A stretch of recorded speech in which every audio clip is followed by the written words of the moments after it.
start our online lecture for week 8. As a whole, as a class, you guys are killing it. You're doing awesome. You know, I have to say that, so that, like I said before, in terms of extra credit assignments, you know, I start looking at that stuff at week 12.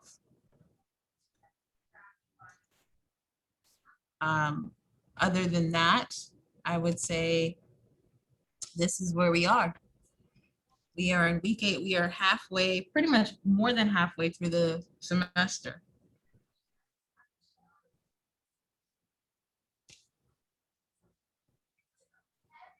This is what we have due and what we're going to be reviewing.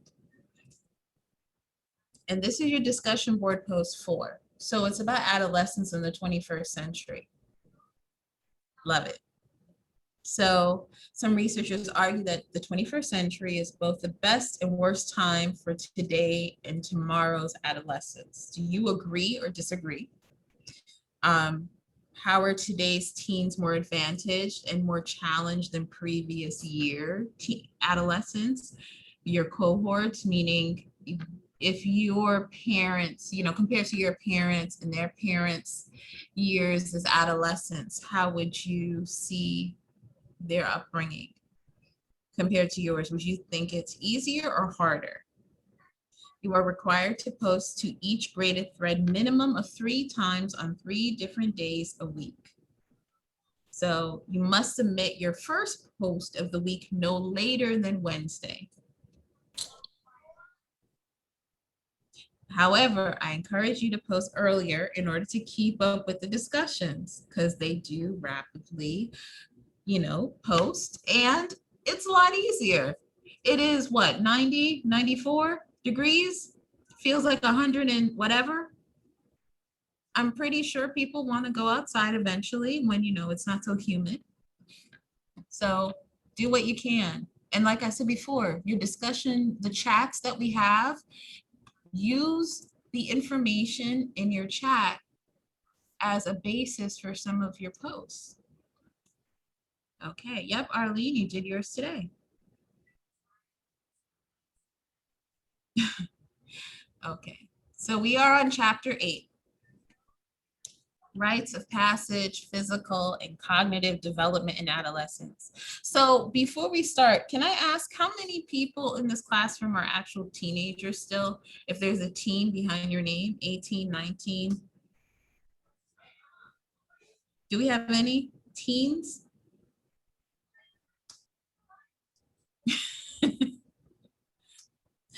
Well, we can all be young at heart.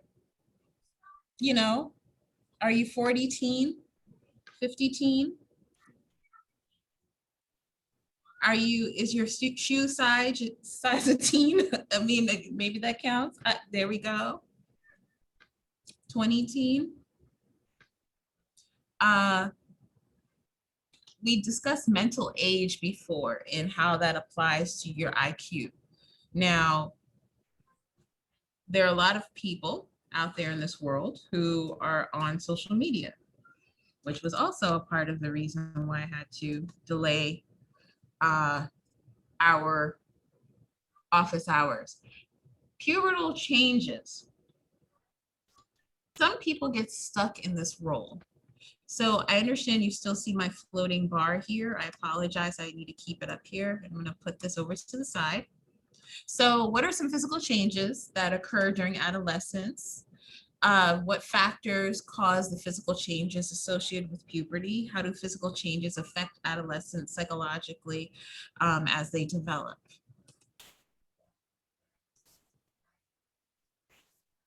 So puberty, of course, consists of 2 changes that mark a change from childhood to young adulthood.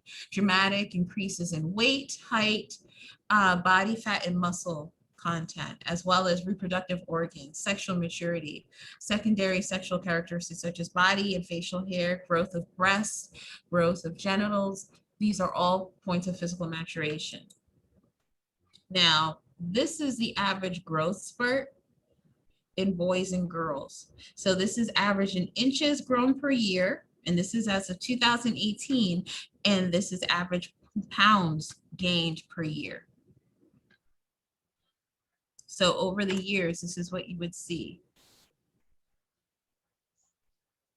So by inches, boys tend to grow more in terms of height.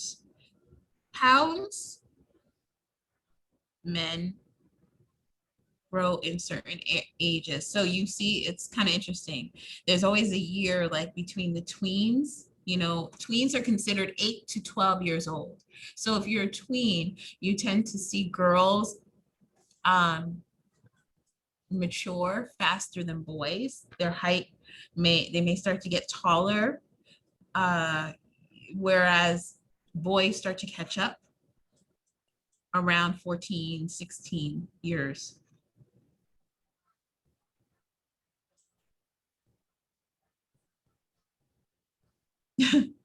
She's concerned she's going to stop growing at 18 years old. Well, that depends on genetics. So if it depends on genes, and even then, I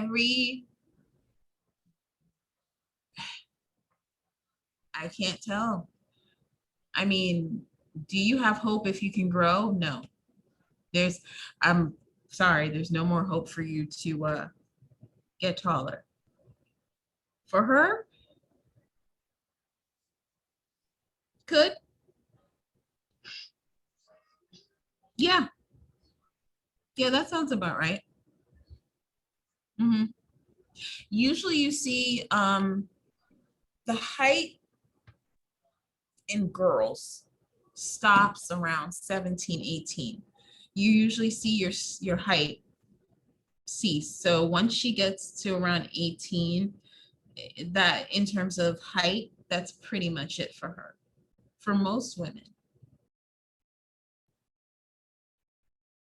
You know that the level of your level of estrogen at that moment kind of just hits its climax.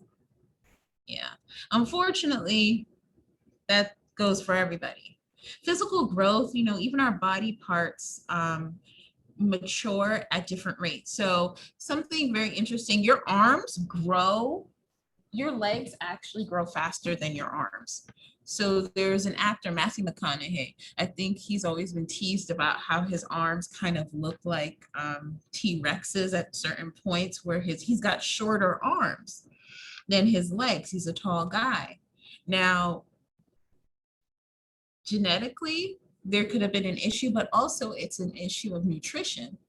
Nutrition can play a role in the speed in which your limbs grow. Muscle fibers, thicker density, even your lung capacity. The healthier you are, the better off you are in terms of your physical growth. I know, it's not. So your limbic and frontal system of your brain, even functional maturity in your age range. See how it hits maximum at 25? That's where it stops growing. This is when we like to give any diagnosis regarding, let's say, schizophrenia. I know that we diagnosed it a little earlier, but we're trying to push to a time period where we are at 25 because your brain stops growing. It's reached full maturation. And no, there is no difference that you can see necessarily brain growth in male or female. But by the beginning, 95% of the adult sized brain and weight has already matured as an adolescent. So your teenager, by the time they're 13, on average in the last, let's say, 2 to 3 years, they're probably at a rate where your brain power is matching that of an adult. It's those last 5 percentages that means something, because it also helps with executive functioning. So making sound decisions. A 95% matured brain is nothing compared to 100% matured brain, because that last 5% is the impulse control.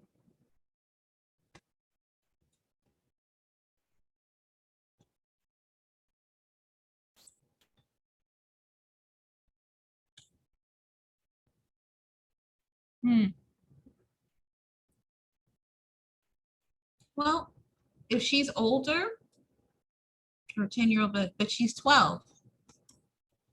So yeah, she's gonna be older. She's gonna be more mature. So primary sex characteristics, organs, reproductive systems, even secondary sex characteristics, you'll see more hair, more smells. And this is interesting because certain fluids, and this may be too mature for children, but certain fluids in puberty rates are extending in the opposite direction. So it used to be that we would see puberty hit kids later in life. Now we're seeing it earlier. The average age of a pediatrician to report puberty coming into play with children used to be between 11 and 13. Now it's 8 and 7.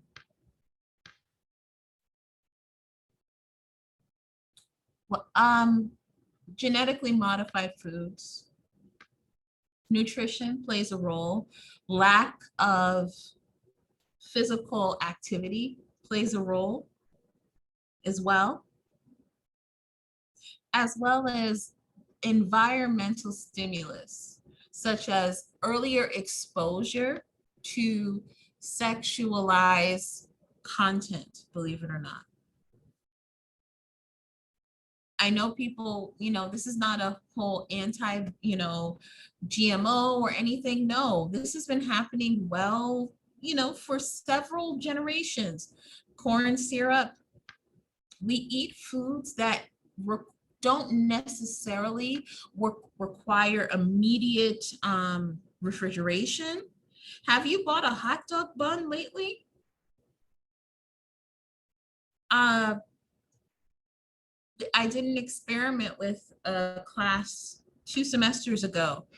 And if you buy certain breads in the store, particularly buns, it seems to last maybe, let's see, I just want to make sure I brought my information. Yep, on average, 1.1 week and 6 days, where if you were to make it in home, the same recipe, except for the fact that you don't have packaging and you took out any of the long 26-letter words, it lasted for 3 days. So the same food, because it's not just what we put in the food, it's how we package our food. In the plastic bags, in the certain cellophane, it helps preserve the food. Being exposed to adult content, there are research studies that show that it has led to more sexual experimentation, where you will start to have more feelings that are mature for your age. So kids who were reported to have been removed from the home because they were exposed to certain behaviors sexually, this is specific, just kind of case study. They didn't, seek out kids to test them. This just unfortunately happened to them, where they had a parent or a guardian who was a sex worker. And they happened to be more mature mentally.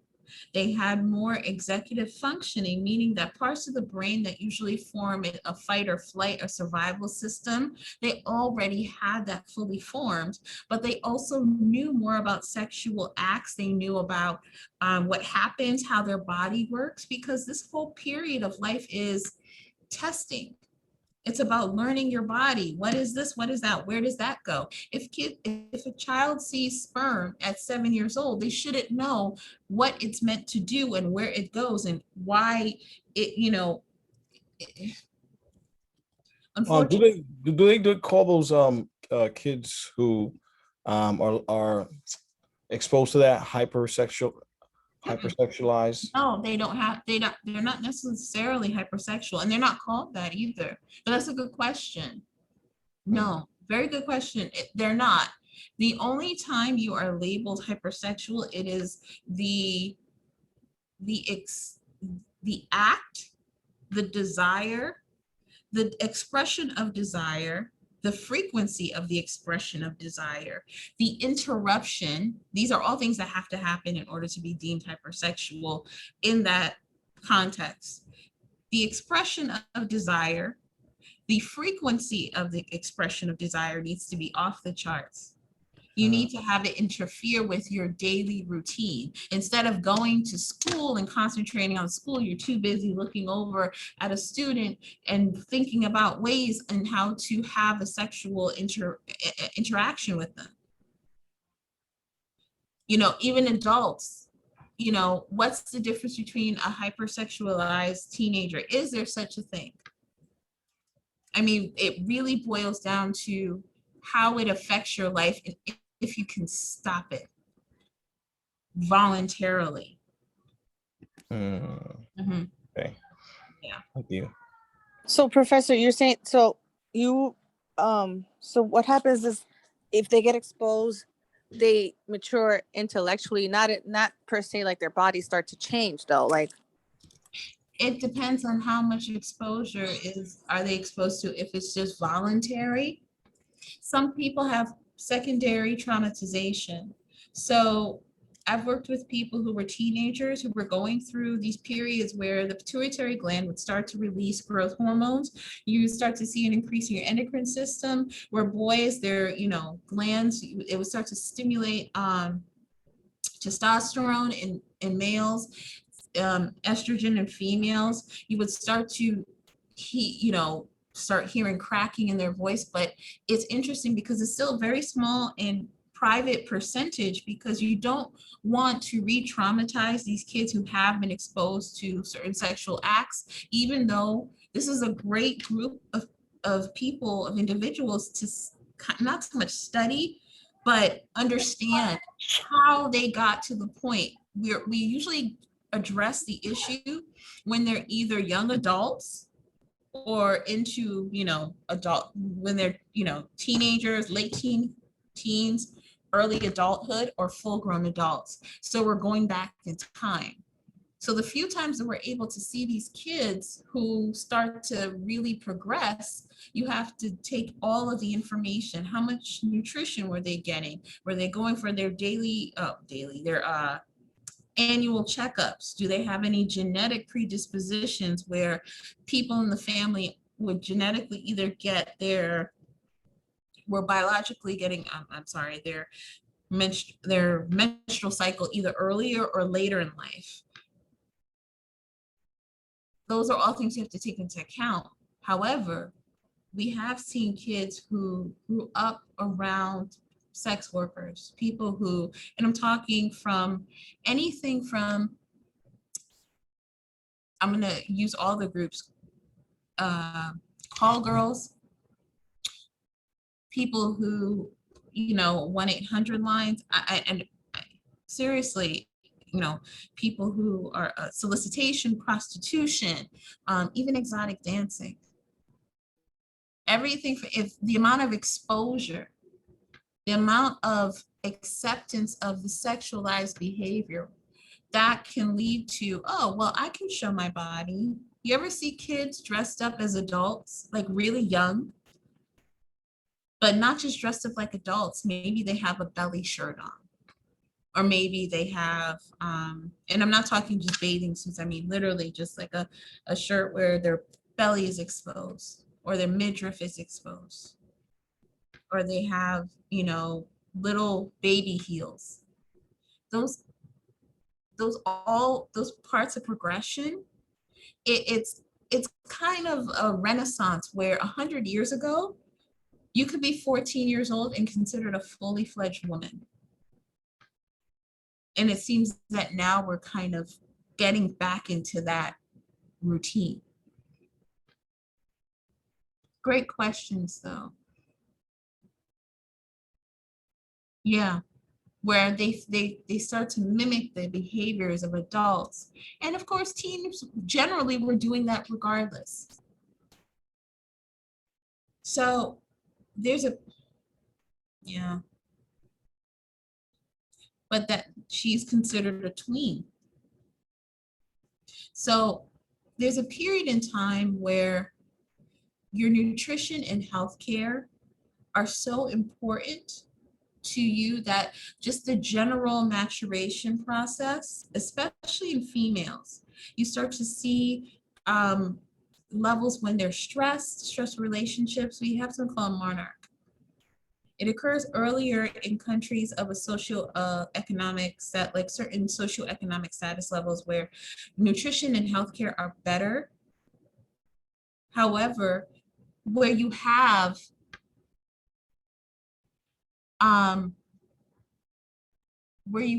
this period where you also see a lot more stress because there's a lot more things to be stressed about. You would think the reverse is possible, right? Where if you have less access to certain things, you would have more stress.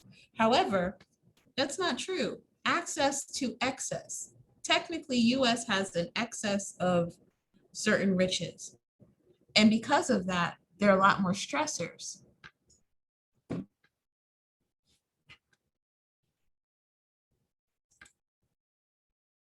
And of course, you have the psychological component, like I discussed with any person who's exposed to certain environments. And it's not just sex workers either. And let me put this out there. It's not, puberty is now becoming more of a state of mind. You have kids who are acting like adults. You have 12-year-olds who are, well, let me ask this question. What do you think currently in 2021 is the average age where we already discussed this, but I want to see if you guys still remember. What is the average age in 2021? Because I think the study was 2019, that a boy and a girl in the United States, and it's just boy and girl at this point, they don't have any other genders, lose their virginity.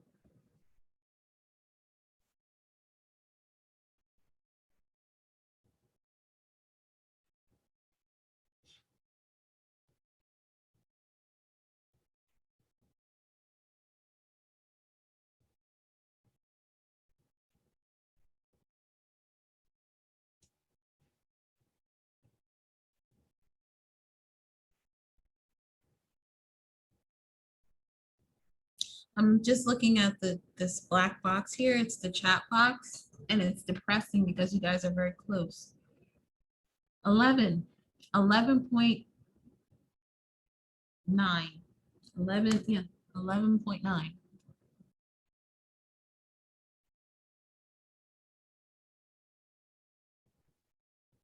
Mm-hmm. 11.9. That's actually up, believe it or not.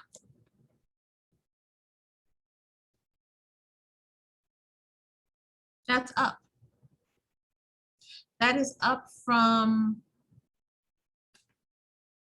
and I keep clicking on my notes here. That's up from 10.7.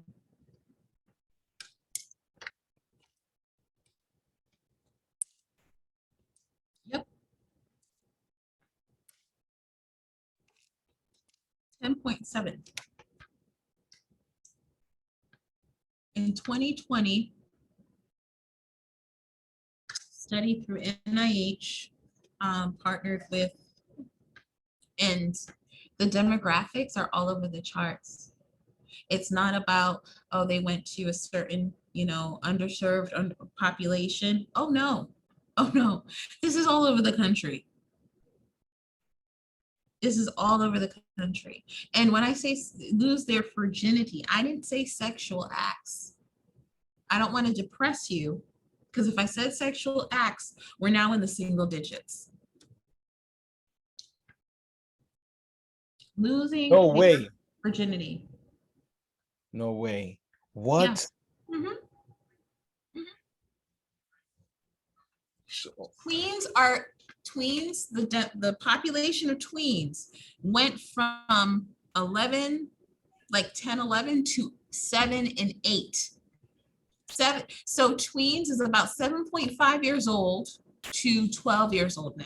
Initially, it was like 8, but it's really 7.5 because the average age that kids start, and these are other children, kids the same age. It's hard to say they're not, there's the reports do have, it's a very wide study, but the reports do have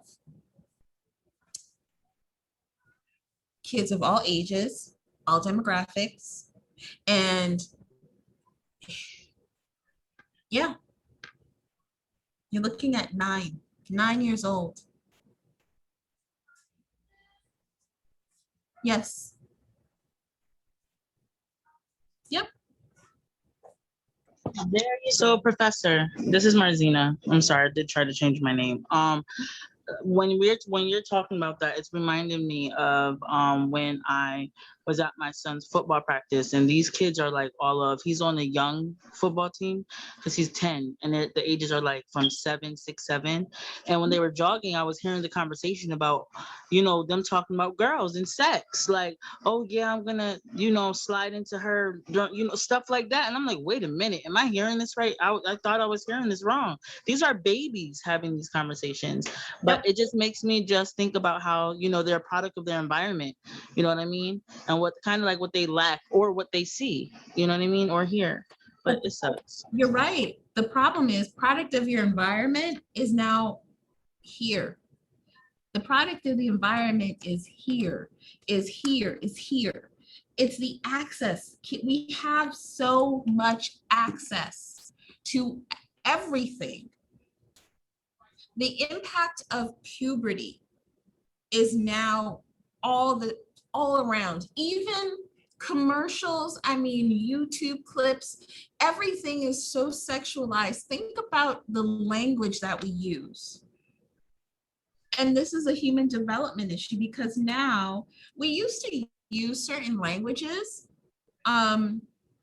certain vocabulary you could not say. You couldn't say ASS. You couldn't say BITCH. You couldn't say, damn was like, wow, that's far. BITCH was reserved for 10 o'clock at night at a special time where they warned you, they gave you flags. They're like, look, we're about to say something that other kids, and maybe you had one or two. Now you can say just about anything. And it's not just it's the language, it's how it's used, it's the norm. If they see adults doing this and using this terminology, they're going to do the same. Yep, the ratings used to be in bold. Remember, they used to remember when I had this conversation with kids a few days ago. Do you know what rated X means? They're like, yeah, X is for punks. What? That was the term. X is for punks. X means nothing. When I see X, I'm wondering, wow, this is really tame. That was the conversation. So, right. And here's the thing, and I think parents know now because it's a different type of development. It's not about, oh, well, your kid curses. Have you heard your kid? And it's not a deflection. It's just the fact that this is what is happening now. And it's all about knowing when and where to use it. So kids are maturing at a faster rate. That changes their level of development. I know children who are 10 years old who look like they are 15. I know 13-year-olds who look like they are 18, and that's without the makeup.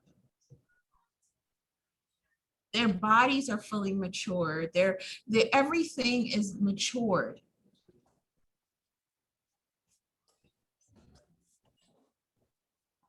Yeah, they would say all kinds of things.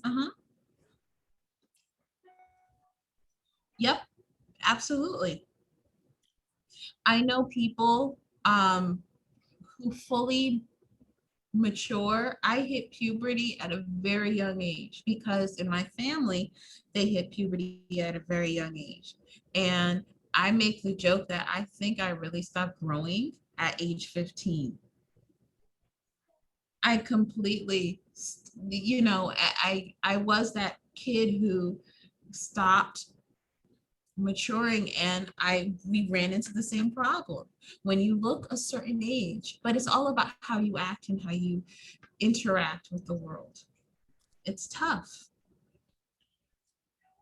Now, boys, it's even harder for boys because they're growing up. They need the level of need to be masculine. It's hard to be a young male now.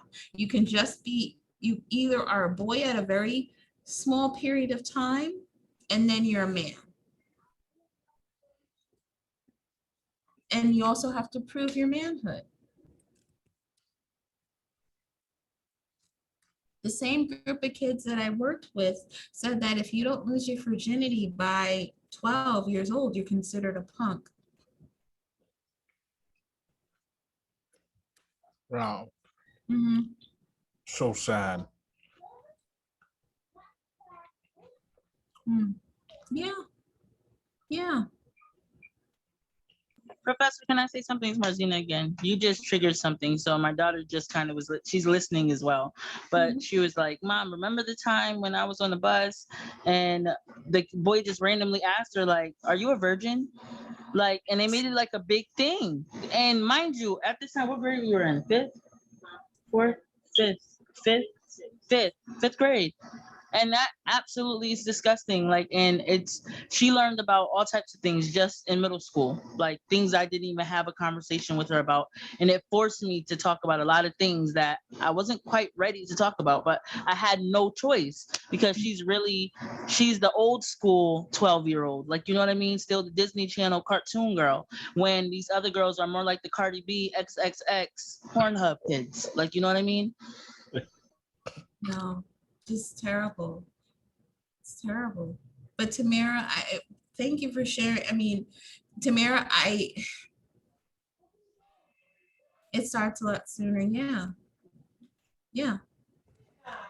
And I know it's tough because you can be a teen mom. So now when you're 16, I can tell you right now, I've worked with people who were 16 years old and they were on their second or third child.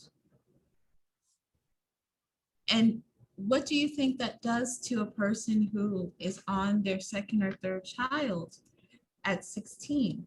No way. Yeah. And this is, once again, this is not you may see it more in certain socioeconomic classes, but it's not socioeconomic specific. No, they weren't married. Where are the parents and guardians? Some cultures were, once again, it's also cultural too. If your culture is accepting of this and this is a norm, if 14 and 13 are the ages where you for a number you get married, like gypsy. I think we spoke about that a few lectures ago. If you're gypsy, Romani gypsy, you can get married. You get married at 13.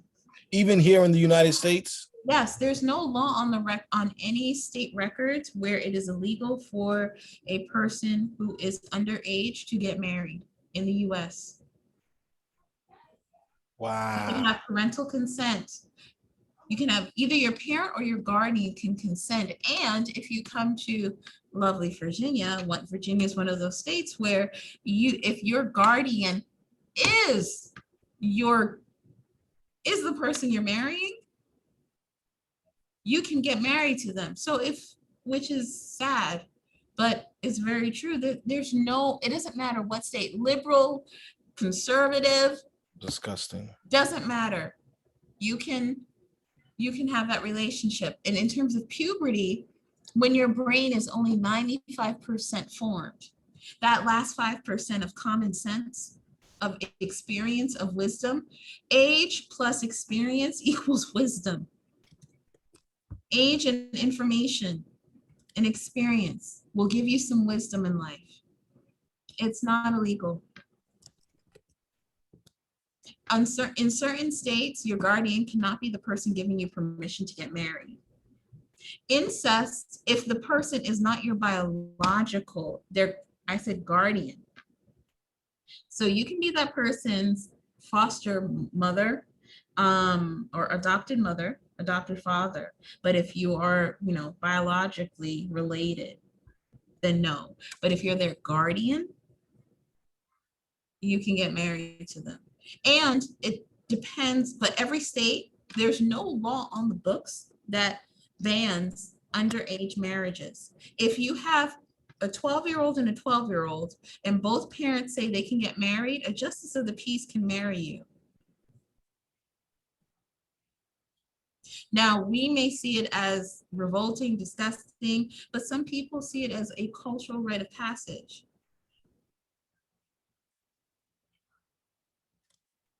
Yeah, but the guardian thing is different. If you can run away from home, and let's say you have an abusive, if you are a 15 or 16-year-old male, female, non-binary, whatever, and your guardian is the one abusing you, and the family's trying to look for you, you can get married. That's what happened partially to R. Kelly. not him, because she lied about her age. Oh. Not R. Kelly. She lied about her age, but there is a she recently, I can't think of her name, something, it starts with an S. She married this really old guy, blonde girl. She was 16 years old when she married him. Her mother gave her permission, and she's now in the news because Chrissy Teigen teased her, and I can't think of her name, Stockard something, I think. It's with an S. Courtney Stodden. There we go. She got married at 16 years old to a guy who was in his 40s. And I believe her mother gave permission for her to marry him. Wow, are you serious? Mm-hmm. So once again, this is all a part of human development, because this is not really this is not abnormal, because this was happening, has been happening. It's just that now we see the contrast in developmental and mentality. But like I said, not everybody who is 40 by biology, chronological age, is 40 mentally. That guy is stunted in his teen years. If you can only interact with somebody who is using 95% of their brain, and that 5% that is missing is the 5% that just, you try and rationalize with a teenager on something they really want to do, it's not happening. So what happens when she grows up and has her full, function of her brain? She divorced him. Oh, okay, now that makes sense. Danielle, she divorced him, I believe. They're not together anymore. Yeah, she divorced him. Yeah, I think she saw that. She even said, this change and how it wasn't right, but she defended it when she was in the moment, because once again, when you are that age, everything is new. Your first love, your first interactions. If it's normalized to you, for you, it's very difficult to undo that. And this does lead to, of course, I like to say puberty is its own disorder. Moodiness. You have all those hormones in your brain and your body. You're not going to feel good all the time. Teenagers need a lot of sleep. Why? Because they're growing, they're changing, they're maturing. And you're right. I'm just going to look at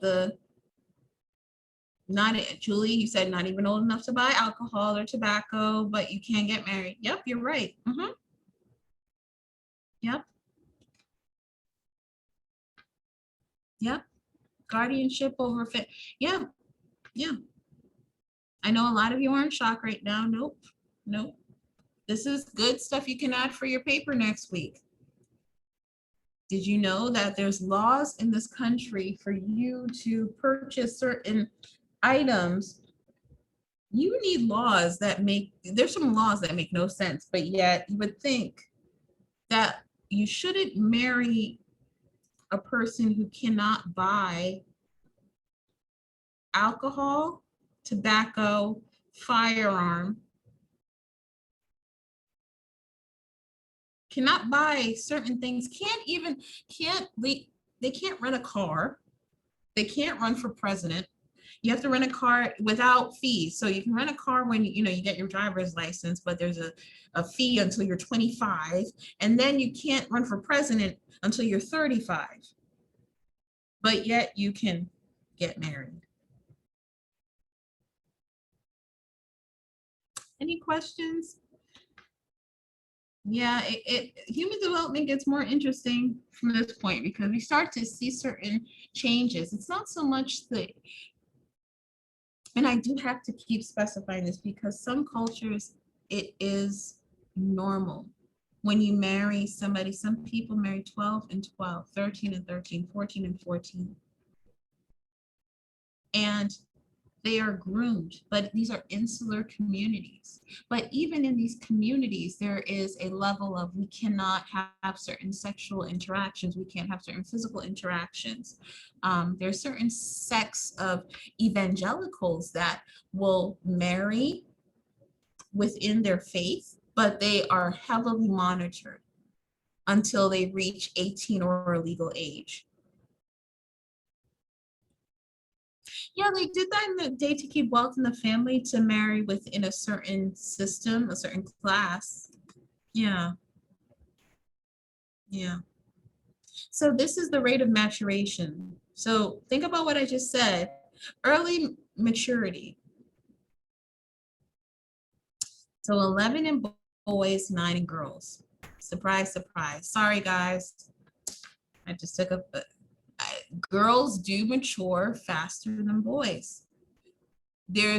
Height is the best way to explain maturity in between the two sexes. And I say sexes, not gender.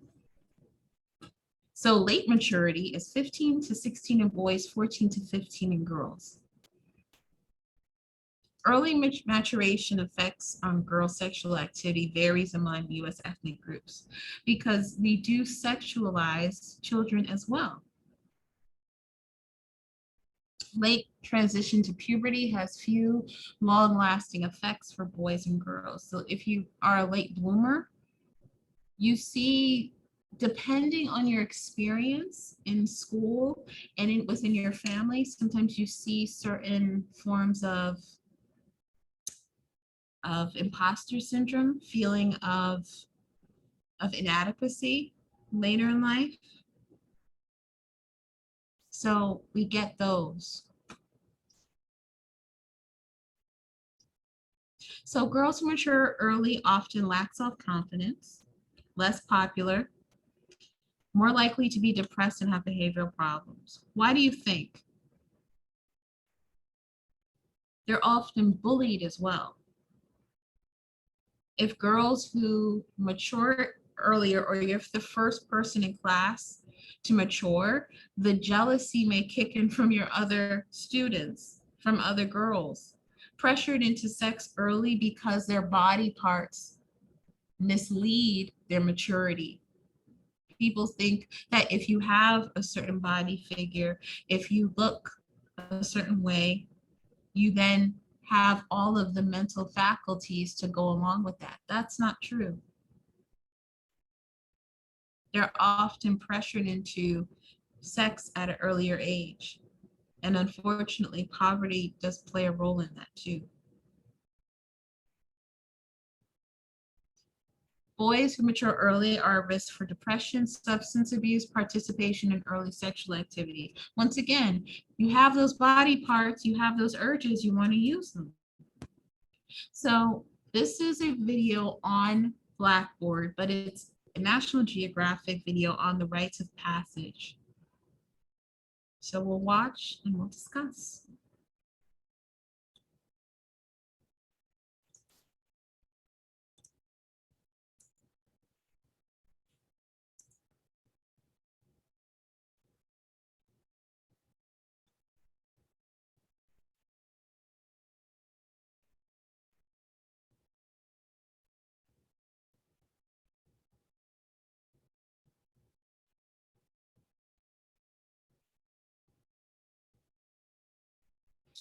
Yeah, it's taken some time.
Prepare girls for the trials of womanhood. Here. When she was a little girl, I knew this is what I wanted to have for her. Dashina's mother, Millette, has spent more than a year preparing for this week of ceremony. Family members and friends will help her feed and care for more than 50 guests. The family's most important task is selecting Dashina's medicine woman. Elda Yaza will instruct Dashina in the ways of traditional Apache womanhood. 4 ways into the back opening. The 4-day ceremony encapsulates the Apache creation story. Dashina will move through the stages of life: infant, child, adolescent, woman, culminating in an all-night dance that will test her endurance. The ritual begins with the rising of the morning star. The ceremony requires Dashina to live by strict rules. These 4 days mean little sleep, scant food, and the need to set aside emotion. Throughout the ordeal, she must wear a face of stoic resolve. I feel very excited and happy, even though I can't smile, but I'll try to show it in some way. Before Dashina joins the other girls, she is blessed, dusted with pollen, the symbol of fertility.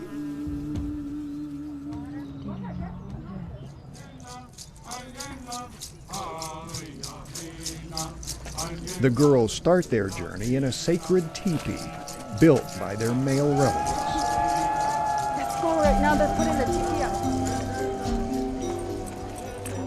The basket is filled with pollen and other ceremonial objects. As their ancestors did, the girls run toward the rising sun, circling the basket 4 times to mark the 4 stages of life.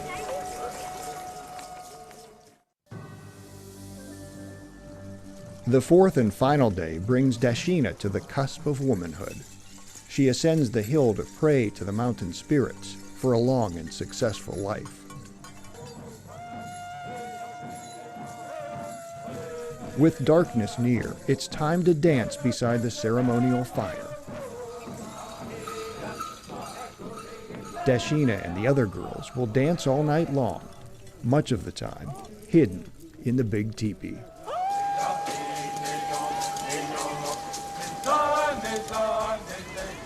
More than 10 hours later, Dashina is still dancing.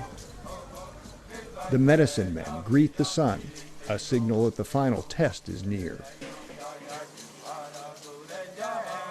The girls' faces are painted with white clay symbolizing the goddess. On their last circuit around the sacred basket, the girls wipe away the symbolic clay. With the falling of the teepee, their rite of passage is complete. Dashina receives her Apache woman's name, Morning Star Feather. Morning Star Feather. Morning Star Feather. Yeah. Everything went well. She's just going to be a strong woman. Her community gathers, acknowledging that this girl has earned the right to live as a woman of the tribe. As an Apache woman, Dashina serves as a symbol of her culture, renewing and protecting a way of life that's in danger of vanishing.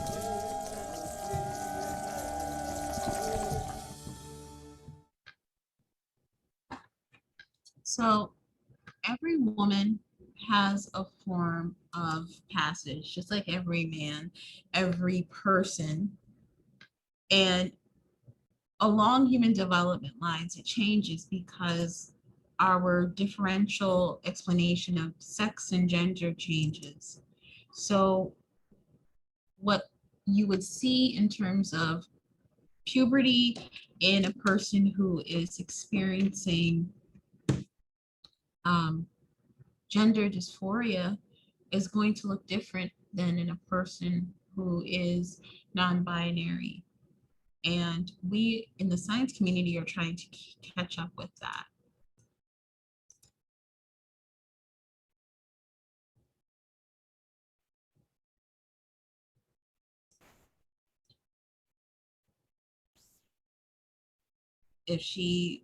If it's permitted, yes.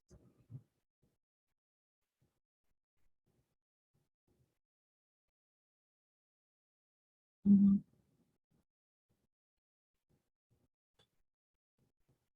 So even getting to puberty, having a healthy maturation period, even muscle mass administration, all depends on your nutrition.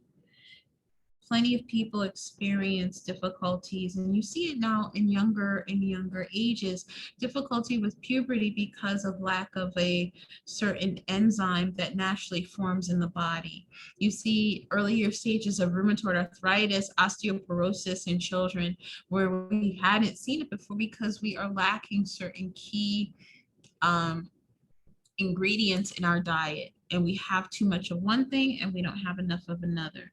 Now, once again, yeah, there's a part where economic status plays into it, but also we have to be honest with ourselves. There's also a level of physicality that we no longer have, and it's not just intentionally working out, it's just moving around, period. We don't have to go to the mall and shop. We don't have to go into stores and shop. We can order it online. We don't have to go to school in person. We don't have to go to the bank and deposit a check. We are walking less and less, and we are typing and sitting more and more.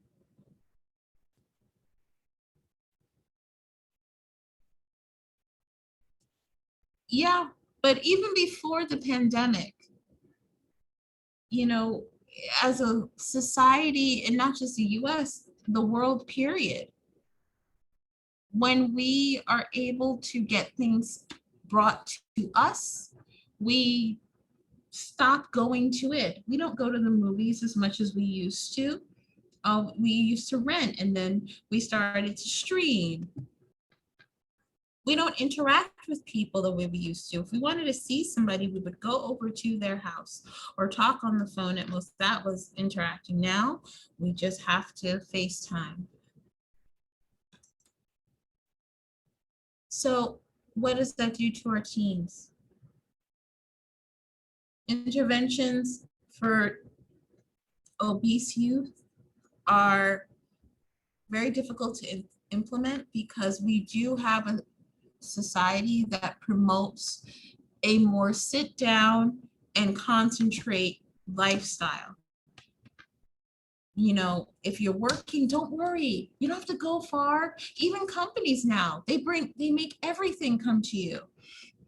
Currently in Arlington and Alexandria, Virginia, National Crystal City, a part of Virginia, is turning into National Landing. And National Landing is owned by Jeff Bezos. It's part of his second headquarters for Amazon. Now they have a housing complex, and that housing complex underneath, they have a giant or a Stop and Shop supermarket right there.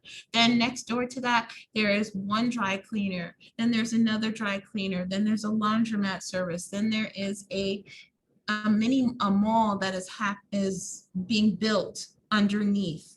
Then there's also a car dealership right across the street. You have a CVS at the corner, and then within this community, within maybe a 1 mile radius, you have every kind of store you can think of. So you really don't need to leave this community. And they deliver all to you right now. So they bring everything to your home.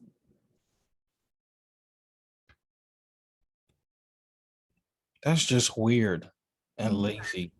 But it's not just him. This is an idea that's been in the works and has been put into action well before. There are communities that have this right now. The mini mall was a form of making sure you keep that person in this one spot instead of going out and exploring. And in that process of exploration, guess what? You get to walk. You look at things like, oh, well, let me take a look in here. Let me go over here. You're walking, you're thinking, you have that hand-eye coordination. You have, yes, to develop socially. You have to talk to people right here. I can see you here, I can see you here, and I can see you here. When I publish the videos, I'm always amazed at how the cameras that I have, you can't see how many times I can actually see the students. And I set it up that way so that I can constantly be in some type of eye contact with the class. Now, if you only see me here and you only see me here, and if I go up here, this is the main camera, and these cameras separate out this way. And this is a device to help recreate the kind of do a semblance and reminding me to look at people in a multi-dimensional way, not to just kind of stare like this.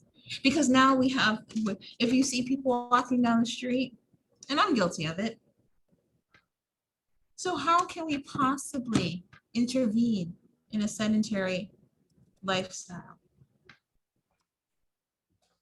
Yeah. I don't know who's young enough or old enough to remember when the street lights came on. That's when you had to come into the house. You're not allowed to be outside after a certain time period. And with that, you have to make sure that you wanted to go outside because there was nothing else to do. You wanted to do that. You didn't want to be inside, but there's just so many fun things to do inside. Why go outside? Especially when you can chew the air. Yeah, that's it. So, unfortunately, that's where we are. But here's the other half of that side. Because now we have more of a virtually interactive society, kids were safer. See, now that's a good question. Sorry, I'm gonna interrupt that thought. Jacqueline said, kids were safer when I was a kid too. Now, remember the first question, the second question for the discussion board post this week. Do you think that kids have it easier or harder in this generation? Or is it, and you're like, kids were safer. I felt safer at that time, but did you feel safer because you were a kid and you just didn't know? You didn't know the dangers around you. I feel like it was safer, but at the same time, when I think back to all the things that, we got to do, I'm like, wow, we live like rebels. We were reckless. When I describe a payphone to a kid nowadays, they're like, you need to tell me you actually touched a phone without Germ-X, without like a sanitizer? And this is before COVID. So how did you know when somebody was calling? You picked up the phone and actually answered it. You took a chance. So you just answered the phone and you didn't know who was on the other end? Yeah. Yeah. Yeah. I agree. So Jacqueline and Tamara brought up a good point. Communities actually watched out because they weren't paying attention to their phone. Right. Everybody's so sensitive. Everybody's sensitive. Now you mind your own business, because why? Are you questioning my parenting? Well, you know what? Yeah, I am. Yeah, I am. I don't introverted or easily. I feel like we're so politically correct that we're politically incorrect at the same time. We there has to be a healthy balance where you can criticize as long as you're doing it constructively. You're not doing it maliciously, but there's just so many people just living in an angry state of, if you did this, you did this, you did this, versus what is the solution here?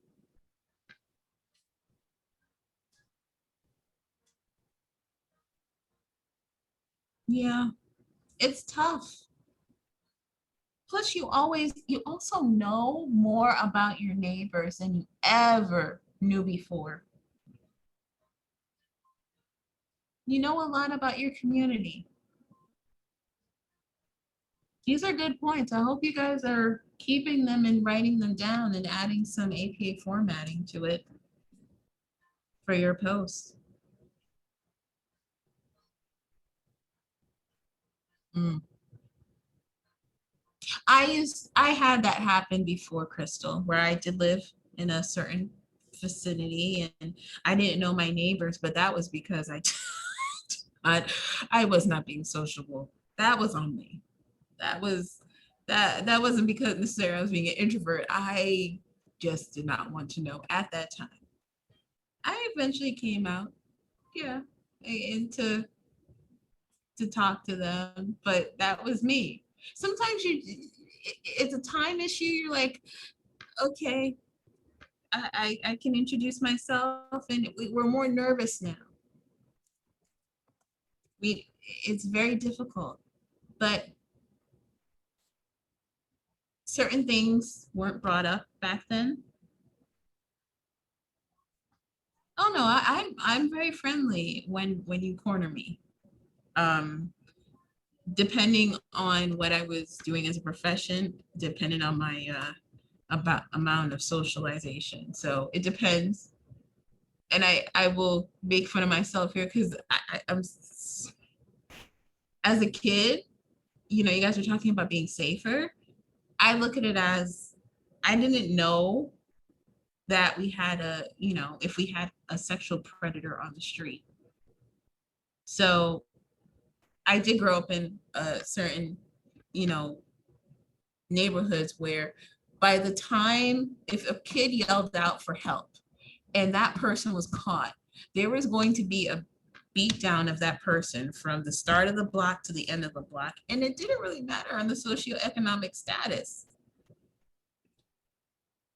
It just mattered that this was a person who, a kid was in danger or a person was being hurt. If you heard somebody yell or scream, you didn't take a picture of it or you didn't just call the cops. You may call the cops, but you also, people got together and they wanted to make sure you were safe and they wanted to make sure that that danger was taken care of.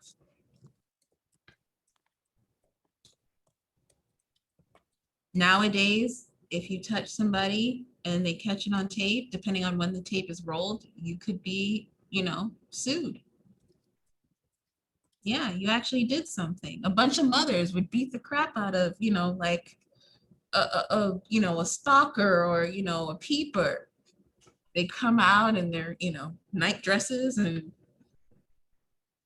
they would go to town. It didn't matter. And it didn't matter what age they were. The older they were, the feistier they were.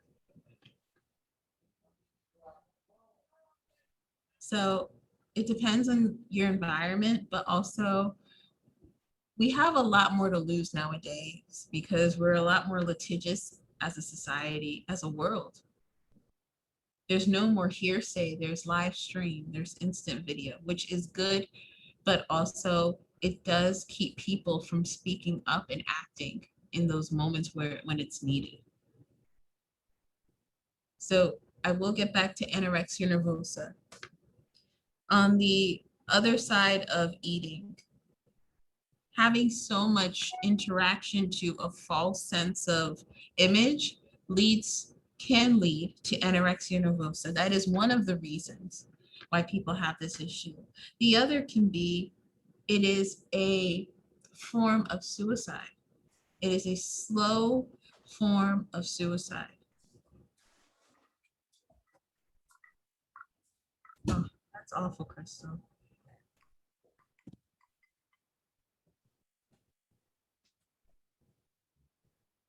Yeah. Well, to me, that's a happy ending. But like I said, it's different. But if we were to pose that now, there'd be another community out there who get mad at you for acting out on this person. And then it would be a constant cycle of who's more right. So people stop engaging. So I will get back to anorexia. Anorexia. Hey, babe. Hello? Yeah. Hello? So if you guys can talk, but I just want to make sure if you're not speaking, please mute your mics. But I wanted to say anorexia and bulimia are forms of anorexia is absence of eating purposefully, as well as the utilization of taking certain diuretics to binge and purge your body of any sustainable food. Bulimia is when you purge and you have periods of binge eating. And people who suffer with bulimia nervosa, they're easily spotted. Some folks don't think that they are if you suffer from it, but it's the best way to spot a person struggling with bulimia is when they smile and they almost look like they're losing their teeth. The enamel on their teeth erodes to the point of it's almost complementary to that of a person struggling with a methamphetamine addiction. Yes, from the peptic acids in your body. When you vomit, when you regurgitate, that act is a necessity. You have to get the toxins, whatever it is, if it's food poisoning, if it's a foreign substance, just anything that upsets the flow of your body, you have to get it out of your esophagus. You have to get it out of your body. The acids that it takes to break down that food into a substance that allows for your body to extract whatever it needs from it and then purge the rest is then going in reverse. Mm-hmm. Yeah, absolutely. Yeah. I've witnessed people struggle with anorexia, and tooth decay is probably one of the most prevalent symptoms, especially bulimia. You also have exercise nervosa. This is a form of an eating disorder where people will eat and immediately exercise after it. So that means every single meal. Imagine having a snack at 2 o'clock in the morning, or even if you're up or you have any type of little little thing. I've seen people do it with water, and they will run and go on the treadmill for 2-3 hours at a time. The over concern of your stature, of your physical capabilities, of in terms of your looks, the body image, and it results, there's a difference between eating disorder, anorexia, bulimia, exercise nervosa, and body dysmorphia disorder.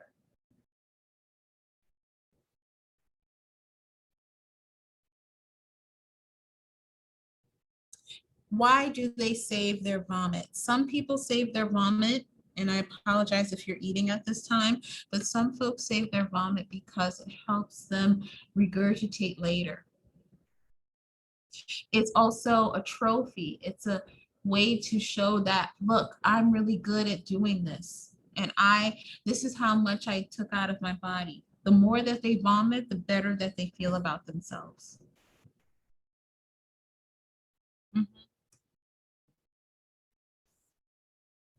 That's why it's a mental illness. It's the perception. Yes. The mental, and that's part of the anorexia nervosa. It's even sometimes a competition. So you find a group of girls, and this is, and we get to physical fitness, but you will see anorexia and bulimia in wrestlers, particularly in high school and in college. You have to make weight or you can't wrestle.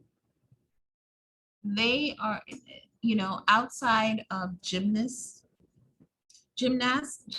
and wrestlers are, for high school students, are the #1 sports where you will see use anorexia nervosa, bulimia nervosa, and exercise nervosa.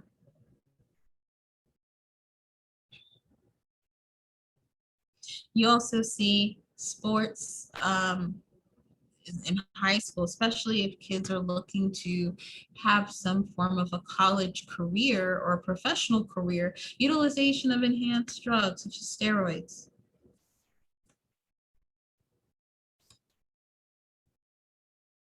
So what are the threats to adolescents? Adolescents die at about the rate of 2,000 a year from an accident.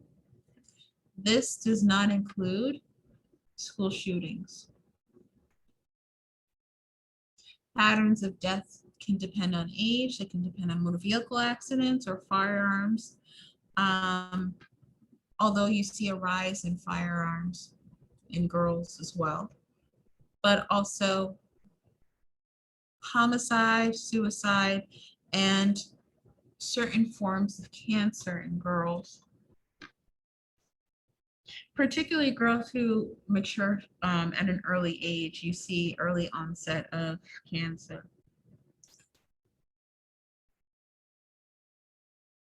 Firearms are very easy to obtain.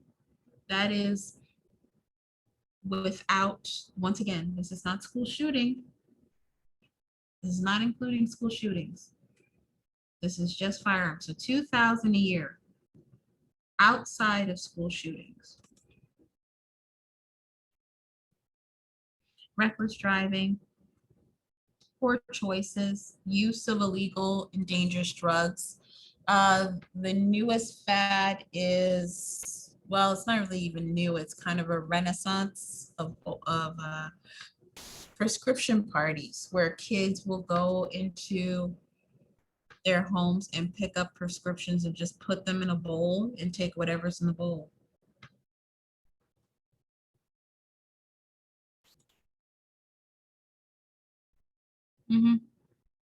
Yep.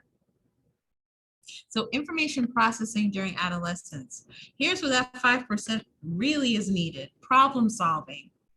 When there is an issue, what do you do first? As an adolescent, if I had issues as an adult and I had to approach them as an adolescent, I'm pretty sure my problem-solving skills would be a lot different. Why? Because we haven't reached that level of metacognition. We're not thinking into the future as much as we should. You ever listen to a teenager say, oh my God, I can't wait to buy a car, then I'll be all set. Wait a minute, what about insurance? What about gas? How do you think you're gonna get to work tomorrow? The level of forethought continuously sometimes isn't there. So we have to help. We definitely have to help. This is where we start to see the progression with younger kids now, especially children who are set on going to post-secondary schools, higher education.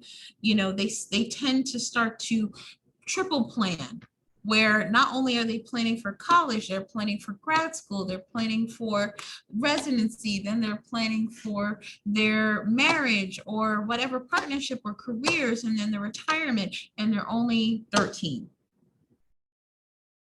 And those are the children who are more susceptible to utilizing drugs, specifically amphetamines, such as Adderall, Focalin, and they do not have any of the issues that prompt the use of them. Speed of cognitive processing changes little after age 12. Adolescents' working memory capacity is about the same as an adult. However, they process, more efficiently. So they have they're able to retrieve the memory faster. It's just whether or not they've chosen to. Increase axonal myelination, more rapid neural communication. Your kids can multitask a little bit better than you because they have less stressors. The knowledge that they possess is very direct. They know what they know because their experiences are pretty much all new. And like I said, metacognition, they tend to see things in multi-stimulus examples, such as lovely media. You have to get their attention. The one thing teenagers will say is, I'm bored. Everything is boring. So how many parents can agree to this? Adolescents are analytical and logical. They have formal operation thinking, great working memory, skilled at finding weaknesses in arguments or flaws in reasoning. Have you ever seen a teenager argue? The amount of energy that they have? No worries, I understand. Yeah, that's part of the issue here, but I understand. So adolescents use their thinking skills selectively, more when their beliefs are threatened, less when their beliefs are supported. So, state of adolescence. So this is very important. This is just a summation of what we discussed. So the teenage brain explained. Oh, the teenage brain. So I'm kind of doing a rapid review because I want to make sure we get through all of this before storms start to hit.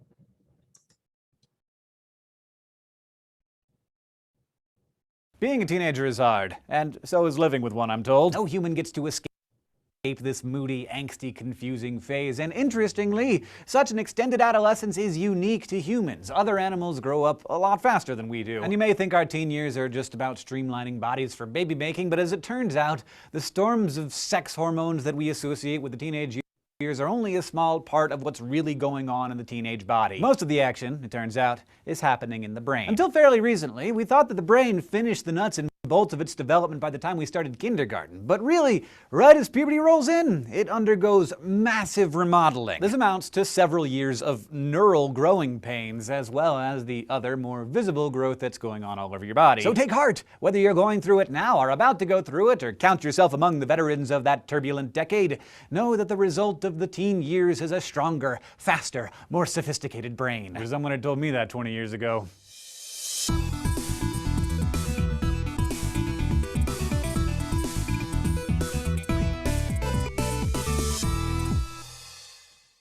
Let's start with that obvious scapegoat of adolescent anguish, hormones. That word itself is kind of a lazy shorthand that people use to describe the chemicals that some of our glands excrete that can affect our behavior. But the fact is, hormones have all kinds of jobs that have nothing to do with where you grow hair, or what turns you on, or whether you feel glum for no apparent reason. Hormones keep your heart beating and your body hydrated, and they make your organs grow and make you grow bone and muscle and skin. What people actually mean when they talk about teenage hormones are sex hormones. And yes, puberty involves a whole series of sex hormone storms, the first of which actually kicks in before you're out of primary school. That's when the adrenal glands start secreting androgens, which trigger the growth and activity of the skin's sebaceous glands, making skin more oily. Soon enough, more apocrine or sweat glands get activated, increasing body odor. Then comes the wave of hormonal agents that start activating the gonads. For boys, this influx of luteinizing hormones from the pituitary gland get testosterone brewing in the testes, and suddenly that guy has up to 50 times more testosterone than he did before puberty. This also changes the shape of the male body, promoting hair growth and building up lean muscle mass, just as the increased presence of estrogen in girls rearranges the deposition of their fat, stimulating the growth of breasts. Humans are actually lucky to experience the craziness of puberty only once. Many other animals undergo multiple similarly intense hormonal rodeos as they enter sexually active periods, sometimes called the rut or heat, every new breeding season. Some male species completely stop eating during their breeding period because they're just that sex crazed. And yet, all that said, teens are far less ruled than their hormones than you might think. There are other factors at play here. For example, your favorite moody teen may be by turns punchy, angry, depressed, or in a zombie-like fog because of their chronic lack of sleep. Sleep is vital to everyone, but it's especially important for kids and teens because it's during sleep that your pituitary gland releases an essential growth hormone necessary for development. A normal sleep cycle driven by circadian rhythm is regulated by the daytime release of cortisol, which helps you wake up, and melatonin, which helps you wind down when it gets dark. But this biology of sleep timing changes as we age, and as puberty begins, teens' sleep clocks get pushed back. Most adults start oozing melatonin around 10 p.m.-ish, but one study showed that teenagers don't start producing melatonin until closer to 1 a.m. This may be because puberty's hormonal frenzy is stalling the release of melatonin, and could partly explain why so many teens stay up late energized by the night,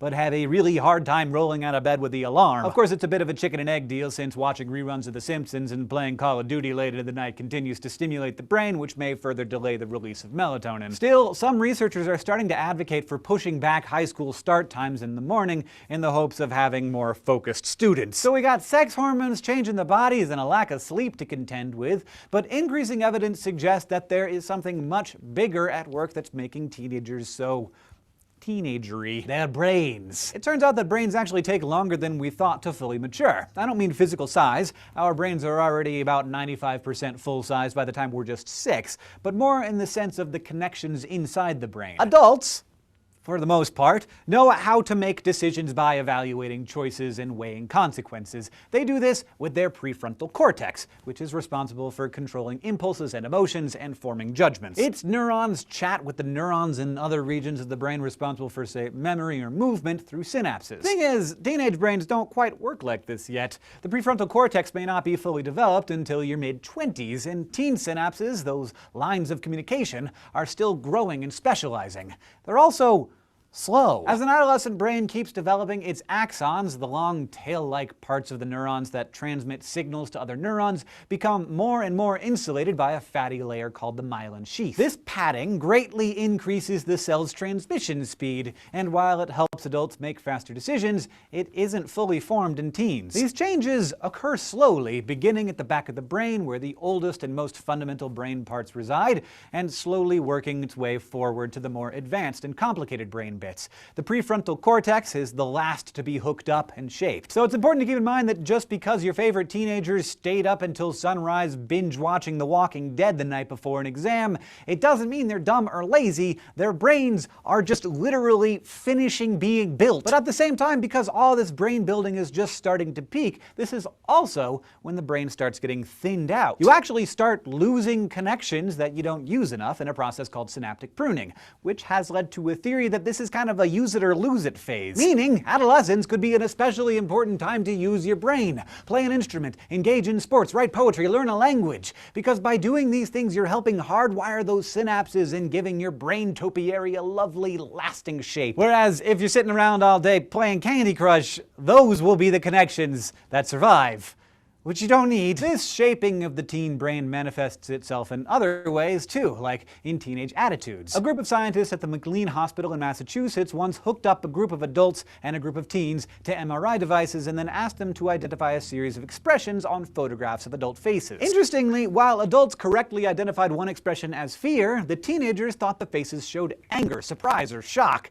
They weren't registering subtlety as well. Not only that, but the MRI images showed that adults and teens responded with different parts of their brains. Adults used the reasonable prefrontal cortex, while the teens mostly used the gut reaction emotional amygdala, located farther back in the brain. Results like these might help explain why teenagers seem to experience frequent mood swings. For one, they tend to react quickly from the emotional part of their brain without running those reactions by the more rational frontal cortex, and two, it could be that they're just misreading expressions and therefore the intentions behind them. The frontal cortex also helps people relate to and understand each other, and you can imagine what happens when concern is misjudged as anger or worry as disappointment. The Fresh Prince has an entire song about it. But the truth is, as much as parents just don't understand, teens don't always understand either. When the emotional amygdala and the more rational cortex aren't fully hooked up yet, that can make it hard for teenagers to productively work through emotions. This kind of reactionary, impulsive behavior may also lead to more risk-taking. Adolescence is the time when we're most likely to experiment with whatever booze, drugs, or toad licking is available, and unfortunately, it's also the time our developing brains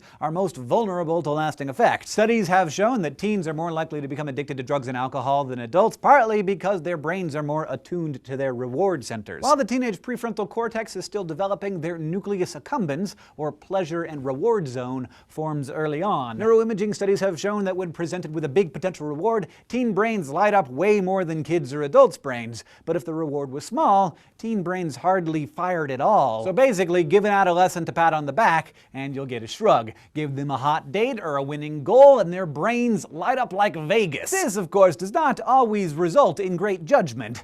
A jacked up, thrill-seeking impulse combined with an exquisite pang of peer pressure, plus a new driver's license, new sex parts, and access to substances can lead to some not good results. But still, this long and sometimes tedious remodeling process that our bodies go through in the teenage years isn't all bad. Many scientists have pointed out that our delayed adolescence lets our brains keep their flexibility longer, which, yeah, may make teens a little slow, but also more adaptable as they prepare for the adult world. In this way, you can see teen impulsiveness as boldness or independent thinking, and moodiness as a source of newfound empathy, and excitability as passion. Which means there's a lot of awesome energy floating around out there ready to decrease all kinds of world suck. Thanks for watching this SciShow Infusion, and thanks especially to all of our subscribers on Subbable who make this channel possible. You can be an honorary associate producer of SciShow or even pick the topic of a future episode. To find out how, go to subbable.com/SciShow. And you can always find us on Facebook and Twitter.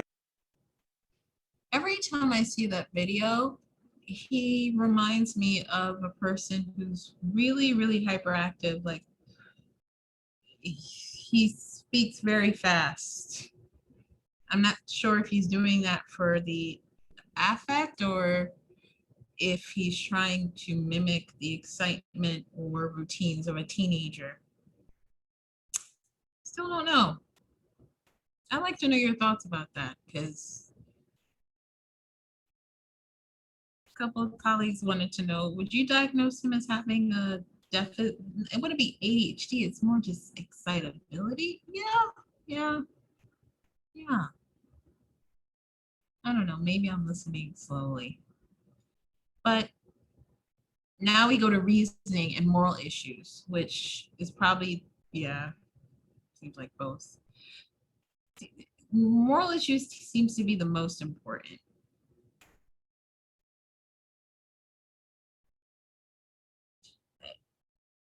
especially with the fight that parents have now in this generation in comparison to the fight that they had in previous generations.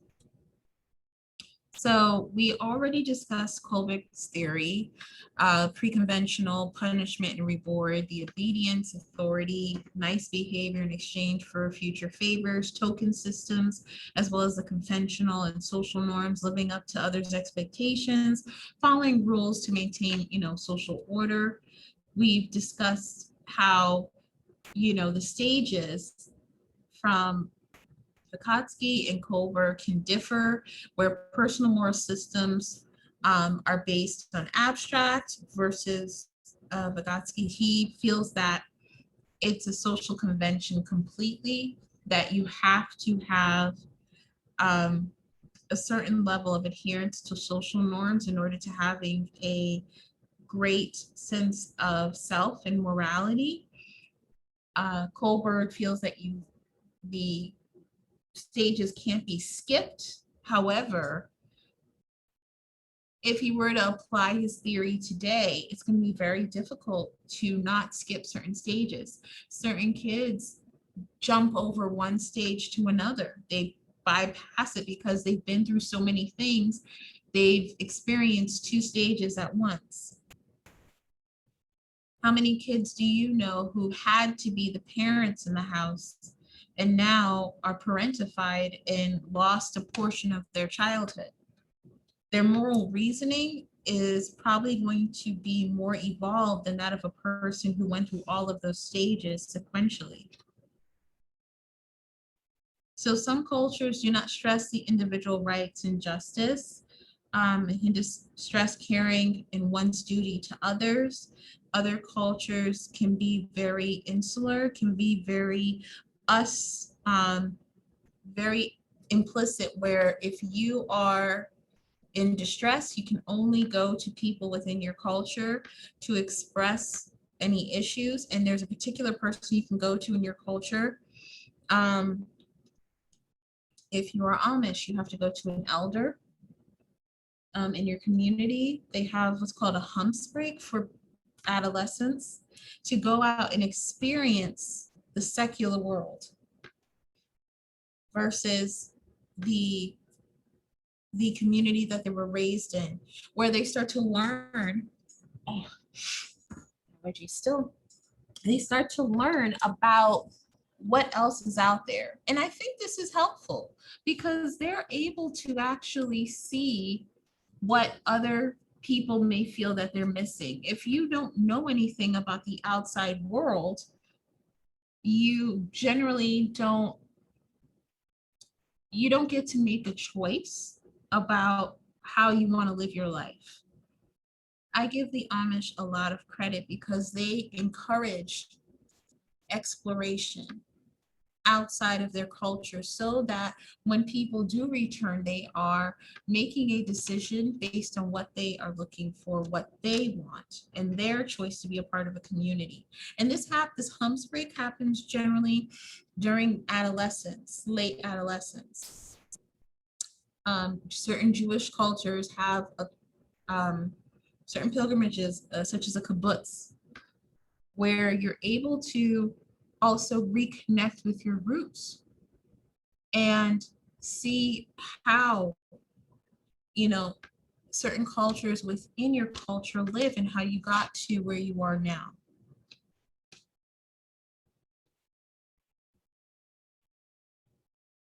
But most Western cultures do not consistently support the theses of emphasis on certain forms of justices.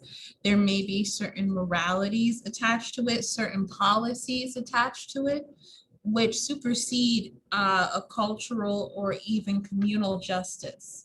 Only when you see certain outcries do you see that level of moral engagement. Kids who were at Parkland,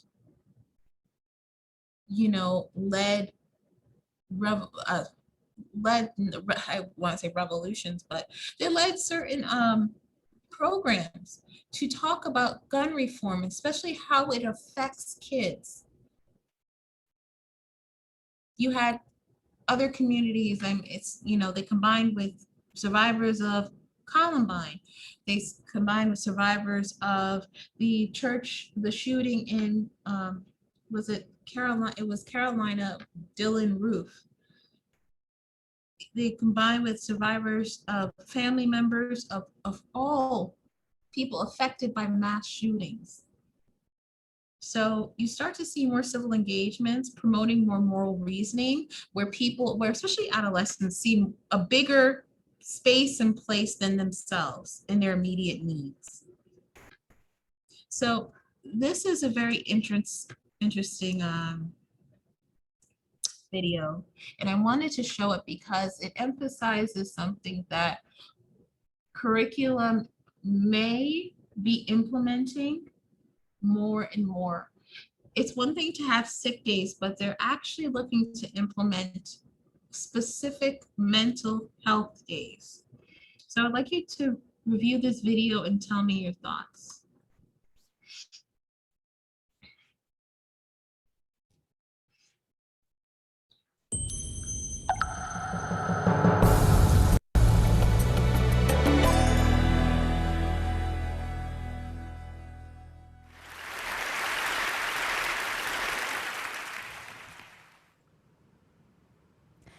When I was a kid, my mom and I made this deal.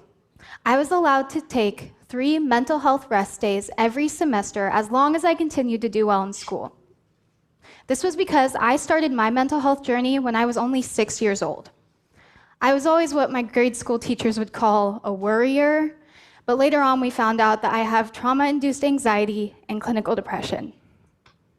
This made growing up pretty hard. I was worried about a lot of things that other kids weren't, and school got really overwhelming sometimes. This resulted in a lot of breakdowns, panic attacks. Sometimes I was super productive, and other days I couldn't get anything done. This was all happening during a time when mental health wasn't being talked about as much as it is now, especially youth mental health. Some semesters I used all of those rest days to the fullest. Others, I didn't need any at all. But the fact that they were always an option is what kept me a happy, healthy, and successful student. Now I'm using those skills that I learned as a kid to help other students with mental health challenges. I'm here today to offer you some insight into the world of teenage mental health. What's going on, how did we get here, and what can we do? But first, you need to understand that while not everyone has a diagnosed mental illness like I do, absolutely everyone, all of you, have mental health. All of us have a brain that needs to be cared for in similar ways that we care for our physical well-being. Our head and our body are connected by much more than just our neck, after all. Mental illness even manifests itself in some physical ways, such as nausea, headaches, fatigue, and shortness of breath. So since mental health affects all of us, shouldn't we be coming up with solutions that are accessible to all of us? That brings me to my second part of my story. When I was in high school, I had gotten pretty good at managing my own mental health. I was a successful student, and I was president of the Oregon Association of Student Councils. But it was around this time that I began to realize mental health was a much bigger problem than just for me personally. Unfortunately, my hometown was touched by multiple suicides during my first year in high school. I saw those tragedies shake our entire community. And as the president of a statewide group, I began hearing more and more stories from students where this had also happened in their town. So in 2018, at our annual summer camp, we held a forum with about 100 high school students to discuss teenage mental health. What could we do? We approached this conversation with an enormous amount of empathy and honesty, and the results were astounding.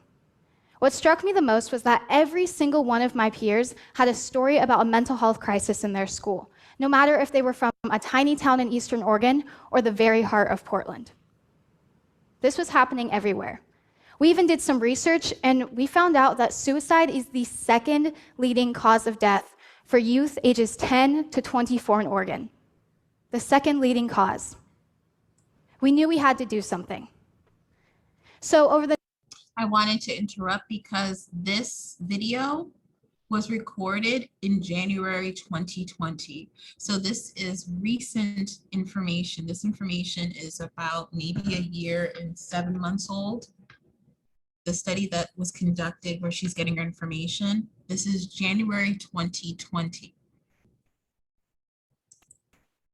The next few months, we made a committee called the Students for a Healthy Organ, and we set out to end the stigma against mental health. We also wanted to prioritize mental health in schools.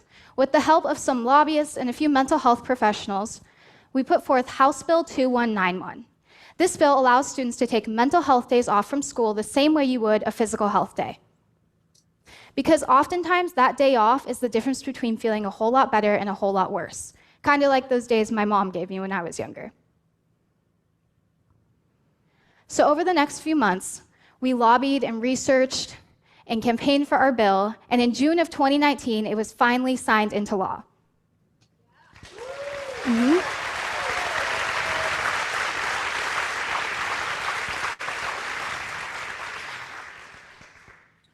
This was a groundbreaking moment for Oregon students. Here's an example of how this is playing out now. Let's say a student is having a really hard month. They're overwhelmed, overworked, they're falling behind in school, and they know they need help. Maybe they've never talked about mental health with their parents before, but now they have a law on their side to help initiate that conversation. The parent still needs to be the one to call the school and excuse the absence, so it's not like it's a free pass for the kids. But most importantly, now the school has that absence recorded as a mental health day, so they can keep track of just how many students take how many mental health days. If a student takes too many, they'll be referred to the school counselor for a check-in. This is important because we can catch students who are struggling before it's too late. One of the main things we heard at that forum in 2018 is that oftentimes stepping forward and getting help is the hardest step. We're hoping that this law can help with that. This not only will start teaching kids young how to take care of themselves and practice self-care and stress management, but it could also literally save lives. Now students from multiple other states are also trying to pass these laws. I'm currently working with students in both California and Colorado to do the same because we believe that students everywhere deserve a chance to feel better. Aside from all of the practical reasons and technicalities, House Bill 2191 is really special because of the core concept behind it, that physical and mental health are equal and should be treated as such. In fact, they're connected. Take healthcare, for example.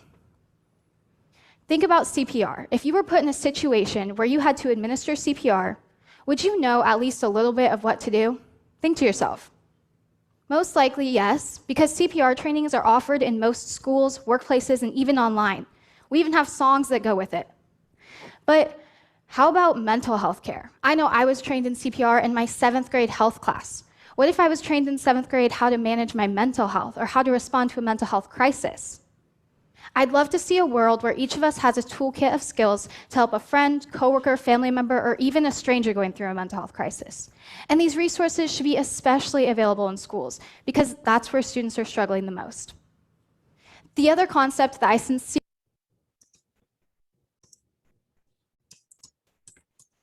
She's from Oregon. hope you take with you today is that it is always okay to not be okay, and it is always okay to take a break.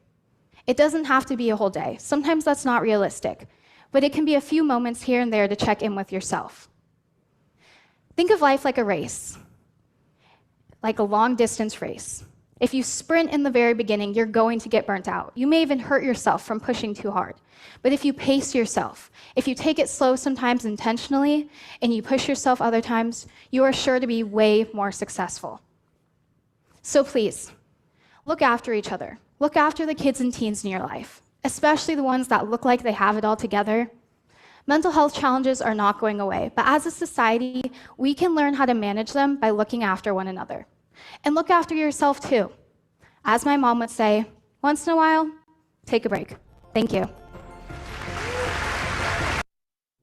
Why do you think it's so difficult for people to understand that mental health is a medical illness? That mental illness is a medical illness, rather. Can I verbally answer, or you want us to type it in? I would say just type it in, only because I know everybody's gonna, there we go. Everybody's gonna type in. Okay, so because they don't they don't get it, they're ashamed, misinformed. Yeah. Yep. All of these. You can't see it.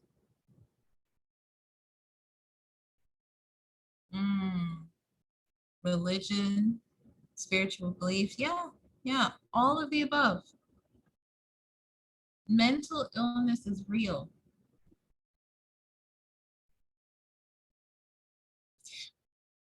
I feel like the people who don't understand it, yes, have either never experienced it, because there is a difference between being depressed versus being having clinical depression. People are like, oh, you're depressed. What do you have to be depressed about? It's not something you willingly bring on yourself. You're not having a sad moment. You're depressed. And it's misinformation. Sometimes you need to recoup and regroup. They don't recognize it, as well as we, in terms of communities, people see, like you said, if they don't see it, they don't necessarily take it as an illness. They don't believe that this is something that's affecting you. My personal favorite, why don't you pray it away? Well, there's a reason why there's a whole congregation, and I mean that figuratively and literally, of pastoral counselors, of priests who specialize in mental illness, of reverends who have degrees and practice in all demographics when it comes to recognizing schizophrenia and seeing that it's not somebody either catching the Holy Ghost, having a spiritual awakening. It's not exorcism. They actually say that you need to go and get checked out. It's about acknowledging what you can't see, which is funny, because if you do have a certain faith value, you believe in something that you may not be able to see tangibly or hold in your hand, but yet you can't believe in mental illness. Believe it exists. Don't believe that it is the end all be all. And with teens now, I'm so glad that this is coming up, because in part, this is why I was working with those children, because we're starting to have more of these mental health days. And since this program, this mental health day awareness and also calculation has now been incorporated in more states, communities, specifically surrounding COVID. So there's a positive and a negative with that. Number one, there's a lot of COVID-induced trauma. There's also a lot of people who only see mental illness being connected to the pandemic versus mental illness existed way before then. Clinical depression looks much more different than just being depressed. Having anxiety disorder looks much different than being anxious in the moment. But people can't distinguish between the two. Also, when you are depressed, sometimes people are angry. So some people who deny that this is actually a thing actually experience it, but they don't recognize it, because we're taught that if you're depressed, you're either sad, you're anxious, you have so many types of poor appetite, poor engagement, interaction, but that's not all it is. Sometimes your primary symptom is anger,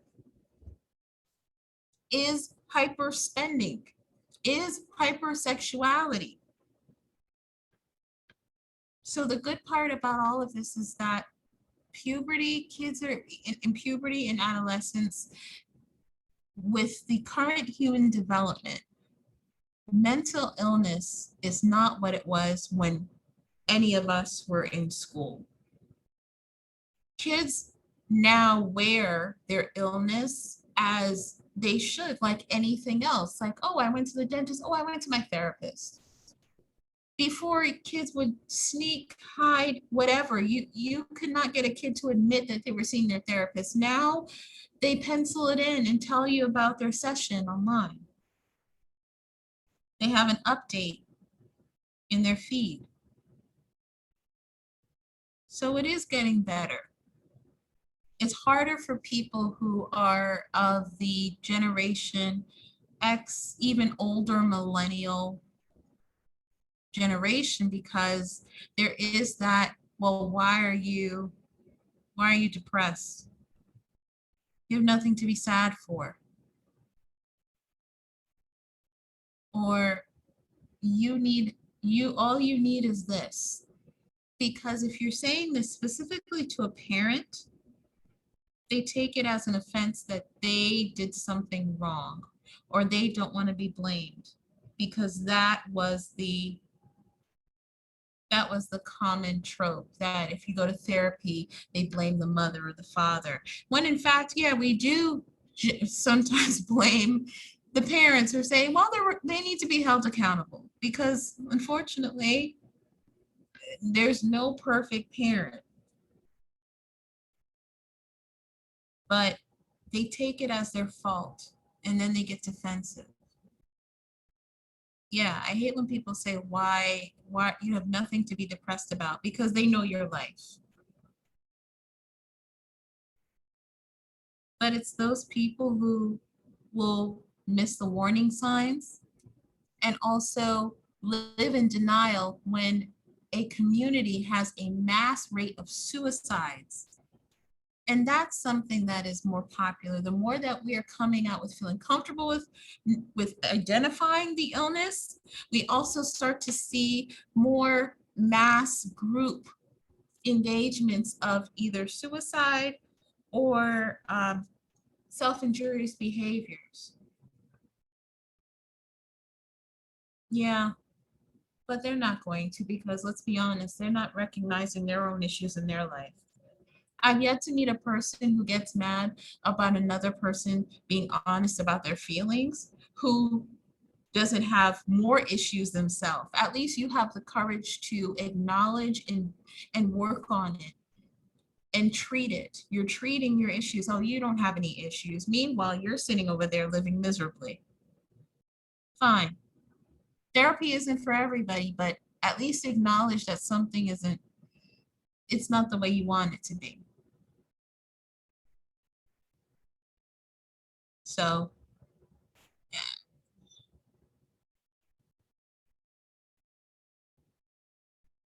And that is not uncommon.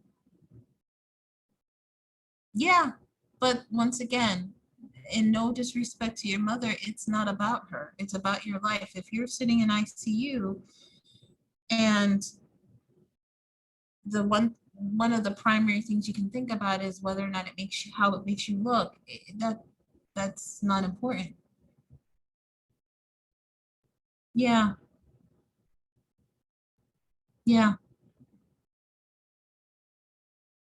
And you, yeah, Crystal, you're right. Tamara, you're absolutely right. Misuse of prescription narcotics, attempts and suicide. And the one thing you can see in a person, especially teenagers, when they are committed to committing suicide, and there's always a moment in every person's suicide, this has been documented in research, that moment of, should I stop myself? There's that last moment. But with teenagers, it's a little bit more difficult because they're all already dealing with hormonal imbalances. So they don't necessarily have as many let me capture myself moments.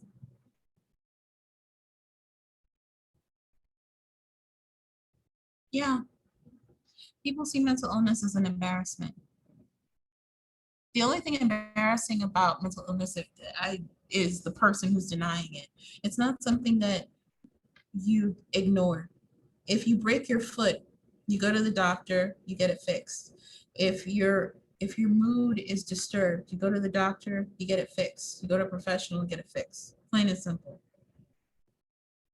No difference.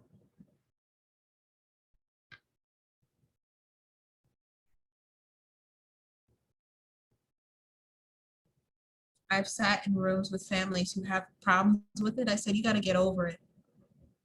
You got to get over it. You got to get through. You got to process it, get under it, but you got to get past it. It's not, it's, if you feel it's your fault, we provide you with all the education, especially parents of teenagers. They take it very personally, and why wouldn't they? But when you start to deny and you become a danger versus a help, we have a family consultation at that moment. They can get mad at me as they want to. How do you know what I did for my kid? Well, with all due respect, when I am about to point out the obvious, if you're sitting in front of a person like myself or any other professional and you're refusing to acknowledge your child is in pain,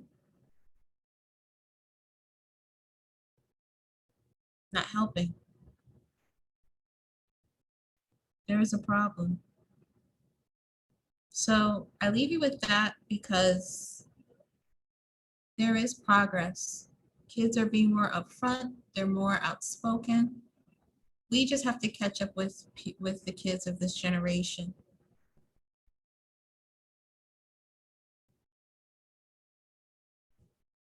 We survived a pandemic. The last thing you want to do is deny something like this. So enjoy the rest of your week. I hope you guys stay safe. Yeah, you have to listen with open mind. Open mind, and there's so many resources now, and they keep growing and growing. Open mind, open heart, open spirit, open entity, open universe. If you don't believe in an entity, believing in this is it.